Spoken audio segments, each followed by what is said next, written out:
Hello student, कैसे हैं आप सब। उम्मीद करता हूं आप सब अच्छे होंगे, मस्त होंगे, बेहतर होंगे, आपकी पढ़ाई बेहतर चल रही होगी बच्चों। और आज का जो हमारा छोटा सा वीडियो है, स्थायी भाव और संचारी भाव में अंतर। क्योंकि सबसे पहले यदि हम रस की बात करें तो जैसे किसी भी काव्य को पढ़ते, सुनते या देखते समय पाठक, दर्शक या श्रोतागण को जिस आनंद की अनुभूति होती है उसे रस कहते हैं। मतलब किसी काव्य को आप पढ़ रहे हो, देख रहे हो या सुन रहे हो, तीन ही चीज़ तो कर सकते हो। या तो आंख से देखोगे, या तो मुख से पढ़ोगे, या तो कान से सुनोगे भाई। और क्या है, और कोई ऑप्शन है? महसूस तो कर नहीं सकते काव्य को, तो पढ़ोगे, सुनोगे या देखोगे। काव्य को पढ़ते, सुनते या देखते समय भाई हमें कुछ ना कुछ आनंद की अनुभूति होती है। जैसे आप नाट्य दर्शन देखते हैं, मान लीजिए आप मूवी देखते हैं, कुछ भी देख रहे होते हैं, या कि मान लीजिए गाना सुन रहे होते हैं, तो आपको आनंद मिलता है। चाहे शोक, दर्द, या कि मान लीजिए हर्ष, उत्साह, वात्सल्य या तो वीर रस, किसी का भी सॉन्ग हो, आपको आनंद आता हो, कहीं ना कहीं उससे कुछ ना कुछ अनुभव होता होगा, उससे कुछ ना कुछ उल्लास प्राप्त हो रहा होगा बच्चों। इसी कारण से उसे आप सुनते हैं। तो वो एक प्रकार से भाई रस है। रस है कि नहीं है? और रस के चार अंग होते हैं: स्थायी भाव, विभाव, अनुभाव और संचारी भाव। स्थायी भाव का मतलब जो हमारे मन में संचरित हो जाए और वो स्थायी रूप से जागृत हो जाए। किसी चीज को हम देख रहे हैं, वो लंबे समय तक के लिए हमारे मन में स्थायी हो जाए। जैसे मान लीजिए किसी घटना को हमने देख लिया, मतलब दर्दनाक घटना, और वो दर्द जो हमारे अंदर स्थायी रूप से विद्यमान हो जाए, तो वो आपका स्थायी भाव हो गया।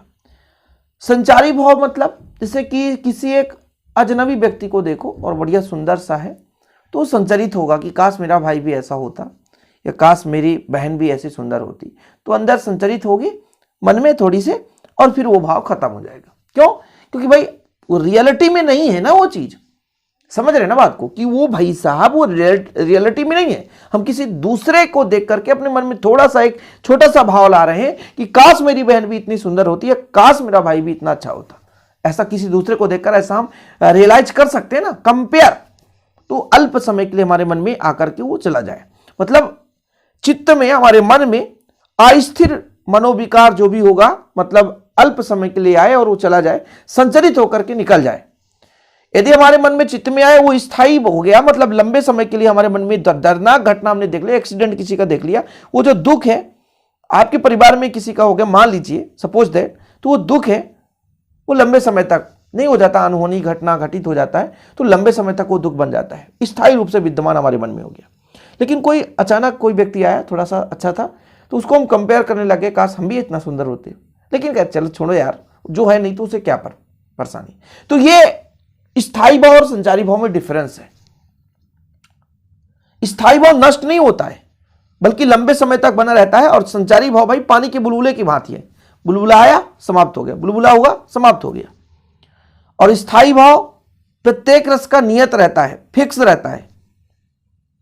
लेकिन एक ही संचारी भाव अलग अलग रसों में भी हो सकता है। भाई स्थायी भाव जैसे मान लीजिए एक रस का, श्रृंगार रस का रति तो रति है, हास्य रस का हंसी तो हंसी है, ठीक है। श्रृंगार रस का हास मतलब श्रृंगार रस का रति होता है, हास्य रस का हंसी, शांत रस का समनिर्वेद, तो ये फिक्स है कि 10 रस है तो 10 स्थायी भाव। लेकिन संचारी भाव, एक ही संचारी भाव अलग अलग रस के लिए हो सकता है बच्चों। यदि स्थायी भाव की संख्या कही जाए तो केवल 10 है, क्योंकि 10 रस है तो 10 स्थायी भाव। संचारी भाव की संख्या यदि देखी जाए तो 33 है, 33 जो कि आपको तैयार करना चाहिए। देखो बच्चों, छोटे छोटे वीडियो के माध्यम से आपको लेक्चर प्रोवाइड कर रहा हूं, इसका मतलब ये नहीं है कि भाई साहब आप इसे तैयार ना करो, ताकि आप कम समय में यार 4-5 मिनट में एक अंतर तैयार कर लो, ज्यादा बोरिंग ना लगे ना। समझ रहे? तो स्थायी भाव, विभाव में अंतर, स्थायी भाव और संचारी भाव में अंतर आप लोग को तैयार कर लेना है। ओके, 4 अंतर है, ज्यादा है नहीं। देखो मैंने जो समझाया वही चीज लिखा है।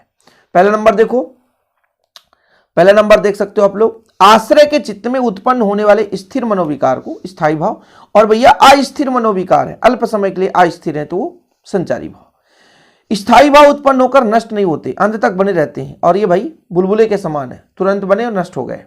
स्थायी भाव प्रत्येक रस का नियत है, फिक्स है, लेकिन इसमें नहीं है, एक ही संचारी भाव अलग अलग रस के लिए हो सकता है। स्थायी भाव की संख्या 10 है, संचारी भाव की संख्या 33 है। ओके बच्चों, जय हिंद, वंदे मातरम।